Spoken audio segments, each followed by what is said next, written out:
Salut! Saluti! Hey, salut! Bienvenue dans cette nouvelle vidéo.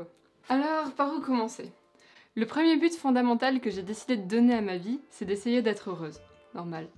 Et pour ça, selon mon point de vue, un des gros piliers pour y arriver, c'est d'être en bonne santé physique et mentale. Disons que je le vois en termes de probabilité. Si t'es en bonne santé, la probabilité que tu puisses être heureux ou heureuse est plus grande. Pour être en bonne santé, j'avais toujours comme vision que les trois piliers principaux, c'était bien manger, bien dormir et faire du sport. C'est assez classique comme manière de voir les choses et j'imagine que pas mal de gens le voient de cette manière. Vers le début de ce livre intitulé Why We Sleep de Matthew Walker, l'auteur dit que lui-même, avant de faire ses recherches, voyait les choses de la même manière. Matthew Walker, c'est un scientifique qui a étudié le sommeil pendant des décennies, en fait c'est son métier. C'est le directeur du Center for Human Sleep Science à Berkeley en Californie. Mais au fil de ses années à étudier le sommeil, il s'est rendu compte que ce pilier était encore plus important que bien manger ou bien faire du sport. En gros, le sommeil c'est la base.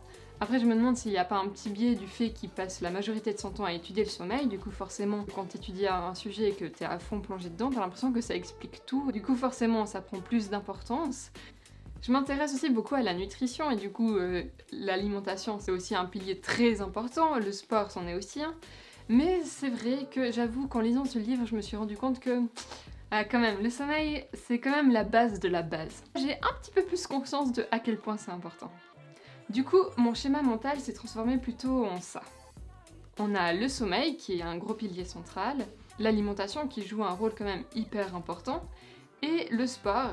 Ce schéma est très simpliste, il y a plein d'autres choses à prendre en compte, on est d'accord. Mais c'est juste pour illustrer. Bref, vous l'aurez compris, dans cette vidéo, nous allons parler de la base de la base. Nous allons parler du sommeil. J'ai prévu de faire plusieurs vidéos au sujet du sommeil parce qu'il y a plein de choses à dire, mais pour l'instant, on va tenter de répondre à une question qui me paraît fondamentale, qui est combien d'heures de sommeil avons-nous besoin? Et des questions parallèles qui sont est-ce qu'on a tous besoin plus ou moins du même nombre d'heures de sommeil pour fonctionner normalement? Est-ce qu'il y a vraiment des gens qui peuvent dormir 4, 5, 6 heures par nuit et être ok avec ça et fonctionner tout à fait normalement? On va tenter de répondre à toutes ces questions dans cette vidéo. Pour cette vidéo, les sources seront en description, comme pour la précédente vidéo et comme je vais le faire à chaque fois, mais il faut savoir que je me base largement sur ce livre qui s'intitule Why We Sleep de Matthew Walker. Voilà. Tout d'abord, avant de répondre à la question de combien d'heures de sommeil avons-nous besoin, on va tenter de percevoir pourquoi le sommeil est si important. Tout simplement, à quoi ça sert le sommeil? On passe environ un tiers de notre vie à dormir, du coup le sommeil ça doit bien avoir un rôle assez important. Du coup, c'est quoi ce rôle précisément? Eh bien en fait, les fonctions précises du sommeil sont encore débattues par la communauté scientifique. Toutefois, on sait que le sommeil est indispensable pour avoir une bonne qualité de vie, pour la mémorisation et d'autres processus d'apprentissage, qu'ils soient physiques ou mentaux, pour le système immunitaire et pour la croissance, etc. etc. Pour comprendre l'importance du sommeil, on pourrait aussi faire la liste de toutes les maladies et les dysfonctionnements qui arrivent lorsqu'on ne dort pas assez. Dans la longue liste, il y a les troubles gastro-intestinaux, les troubles cardiovasculaires, l'augmentation du risque d'AVC, mais le manque de sommeil peut aussi amener à une prise de poids, du diabète, de l'anxiété, voire de la dépression. Malheureusement, la liste est encore longue et en fait le sommeil est associé à un peu toutes les causes de mortalité. Dans tous les cas, c'est personnel, mais je trouve que faire la liste des fonctions qu'a le sommeil, ou la liste des conséquences néfastes qu'il y a lorsqu'on dort pas assez, c'est pas ce qu'il y a de plus percutant pour notre cerveau pour se rendre compte à quel point le sommeil c'est important. Et tu sais ce qui est percutant par contre? C'est vrai que ça risque de percuter un peu plus certains esprits. Si je te dis que ceux qui dorment 5 heures par nuit ont des testicules significativement plus petites que ceux qui dorment 8 heures et plus, eh bien là ça devient un petit peu plus percutant. D'ailleurs Matthew Walker commence en TED Talk avec cette donnée.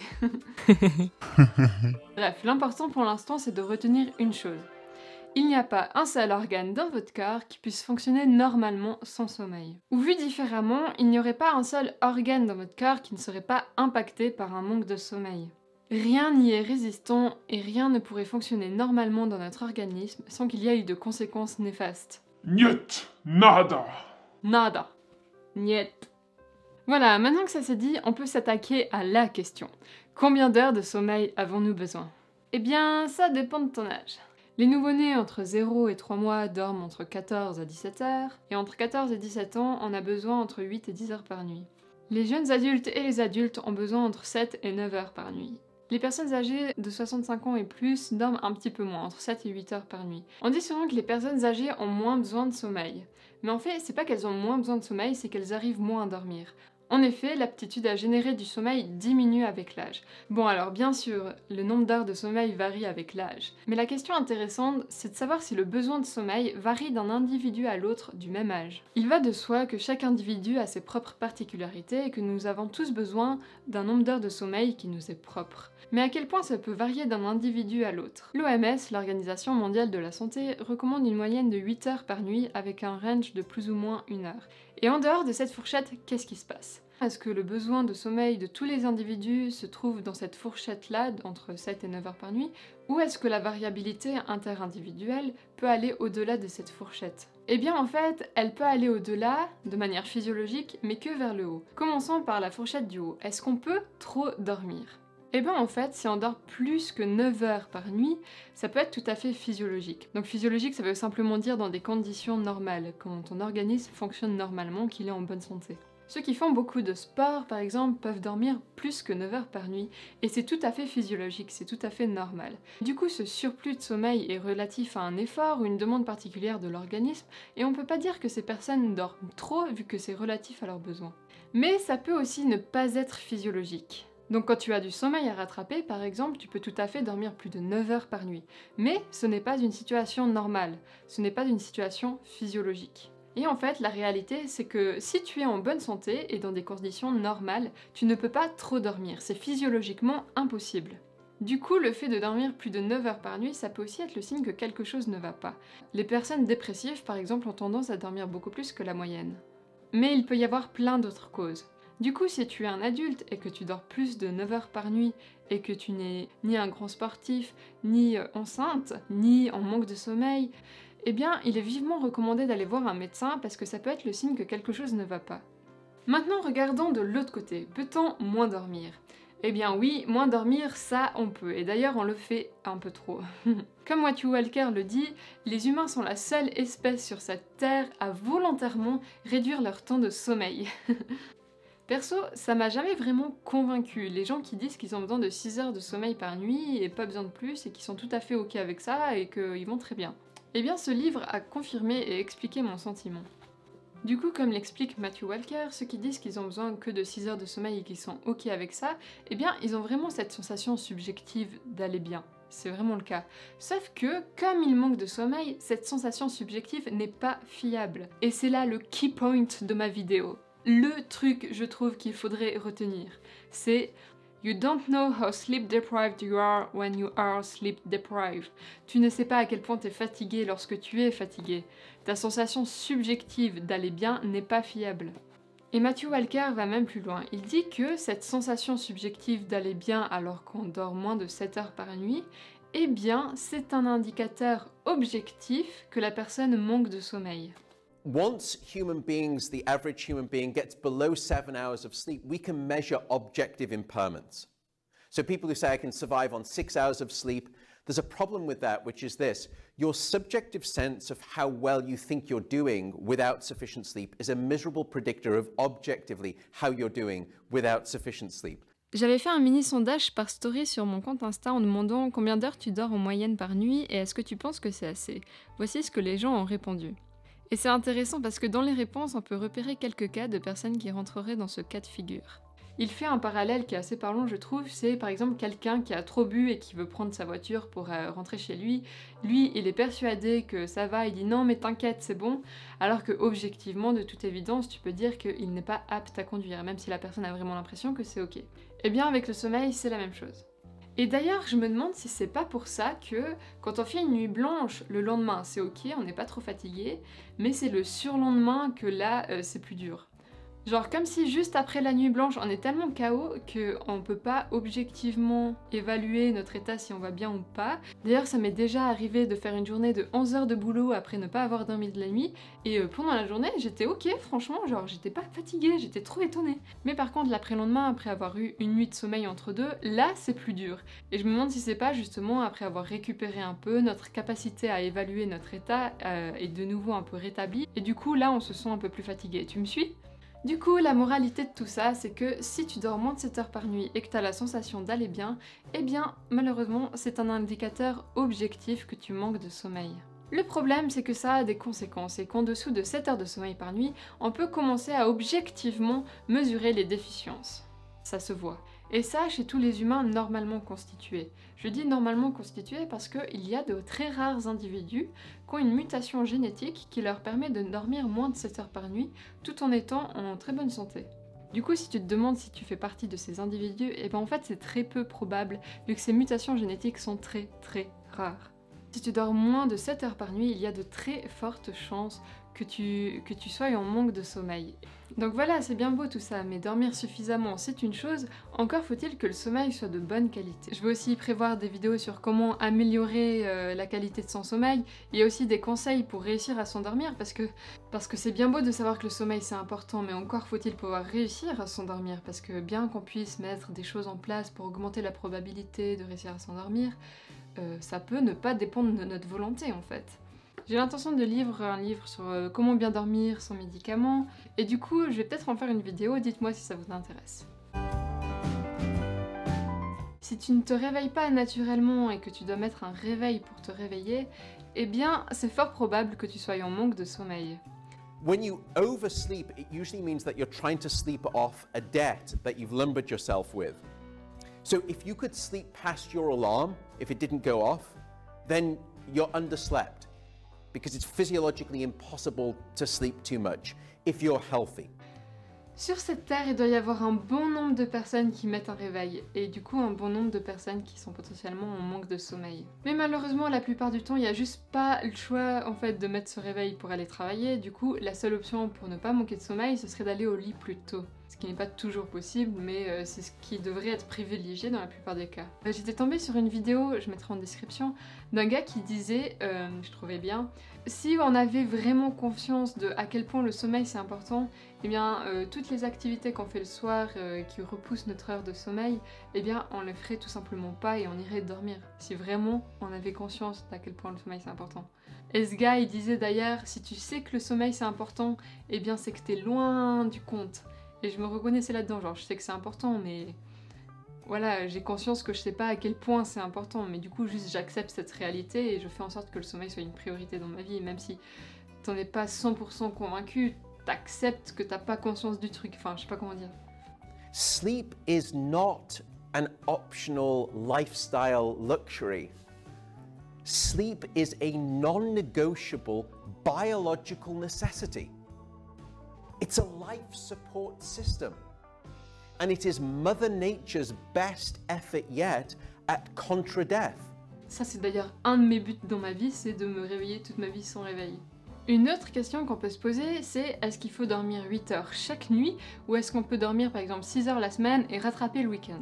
C'est ce que font pas mal de gens. Mais du coup, ce mode de vie où on dort moins la semaine et qu'on rattrape le week-end, qu'est-ce qu'il vaut? Eh bien en fait, comme vous vous en doutez, c'est pas l'idéal parce que on peut pas rattraper toutes les heures de sommeil dont on manque. En tout cas, pas complètement. On n'a pas cette aptitude. Matthew Walker adore faire une métaphore qui vaut ce qu'elle vaut. Sleep is not a debt that you can pay back. Le sommeil, c'est pas comme une banque où tu peux accumuler des dettes et puis les payer plus tard. Le sommeil, ça fonctionne pas comme ça, tu peux pas le compenser par après. C'est chaque nuit, soit tu le prends, soit tu le prends pas, et si tu l'as pas eu, eh bah c'est un peu foutu quoi, tu pourras jamais le récupérer complètement. You can never get back all that you've lost. This is another one of those myths with sleep.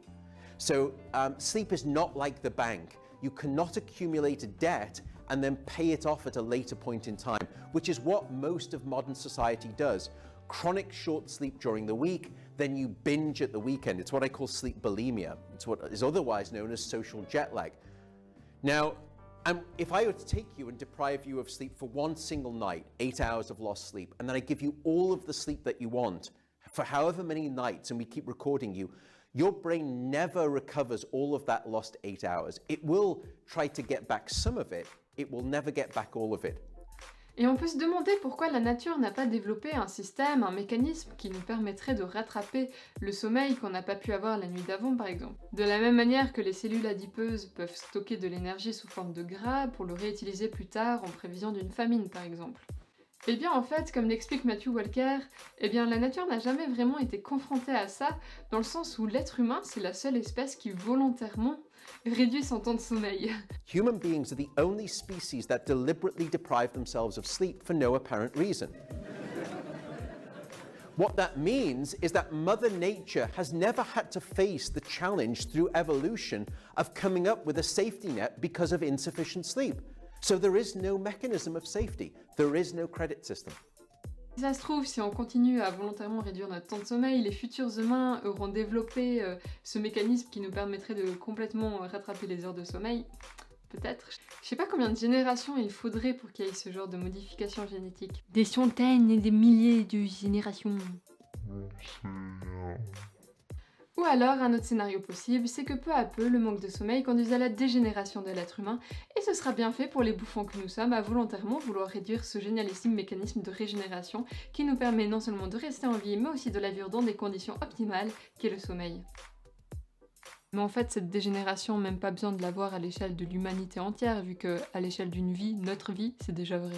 Ça nous dégénère. Dégénère! Pour conclure, j'aimerais faire un peu de philosophie. Ah ouais, c'est cool ça! On a tous plus ou moins conscience que notre vie est limitée dans le temps et qu'on n'en a qu'une. C'est d'ailleurs de là d'où vient le fameux dicton « On a des vies, la deuxième commence lorsqu'on se rend compte qu'on n'en a qu'une ». C'est bien plus complexe que ça évidemment, mais je pense que qu'on ait des ambitions ou non, qu'on ait des choses que l'on veut accomplir ou non, on a tous plus ou moins un moment dans notre vie où on a ce genre de déclic où on se dit j'ai envie de profiter le plus possible, de vivre ma vie le plus intensément possible, de profiter de chaque instant et de pas les laisser filer passivement, de vivre ma vie activement quoi, enfin. Et du coup, dans cette optique-là, et en sachant qu'on passe près d'un tiers de notre vie à dormir, je peux comprendre qu'il soit tentant de se demander si on pourrait pas un peu gratouiller du temps de sommeil pour pouvoir vivre à la place. Enfin, être conscient, être réveillé. Donc voilà, je peux tout à fait comprendre ce raisonnement, cette envie, mais le truc c'est que c'est scientifiquement prouvé que c'est pas un bon calcul. Si tu veux faire plein de trucs dans ta vie, être actif, eh bien c'est vraiment pas un bon calcul de prendre sur ton sommeil. Au contraire. En effet, si on manque chroniquement de sommeil, non seulement notre espérance de vie baisse, mais en plus on diminue drastiquement notre qualité de vie. Donc en se privant de sommeil, non seulement on vit moins longtemps, mais en plus moins bien. Du coup voilà pourquoi c'est un mauvais calcul. And the decimation of sleep throughout industrialized nations is having a catastrophic impact on our health, our wellness, and the safety and the education of our children. It's a silent sleep loss epidemic, and it is fast becoming one of the greatest public health challenges that we now face in the 21st century. I believe it is now time for us to reclaim our right to a full night of sleep, and without embarrassment, and without that terrible stigma of laziness. Donc voilà, je crois que j'ai un peu fait le tour de la question, j'espère que vous aurez quand même appris un ou deux trucs et qu'elle paraissait pas trop moralisatrice, c'est vraiment pas mon but. Mon but c'est juste de faire en sorte que les gens fassent de leur sommeil un petit peu plus une priorité. Il y a encore plein de choses à dire sur le sommeil et j'ai prévu de faire d'autres vidéos à ce sujet. D'ailleurs, le script de la prochaine vidéo est déjà écrit à 90%, ça devrait sortir du coup dans pas si longtemps. En fait, ce livre de Matthew Walker, j'en suis qu'à la moitié pour l'instant environ, et là je vais commencer à lire la partie 3 qui est Why We Dream. Et j'ai trop hâte de la lire, ça va être trop intéressant sur comment ça fonctionne les rêves, pourquoi on rêve, tout ça, tout ça. Du coup, si un sujet vous intéresse plus entre les rêves ou comment améliorer la qualité de son sommeil, des conseils pour s'endormir, dites-le moi.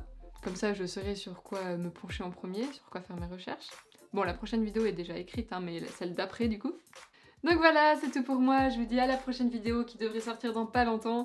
Et d'ici là, dormez bien. Ciao, ciao.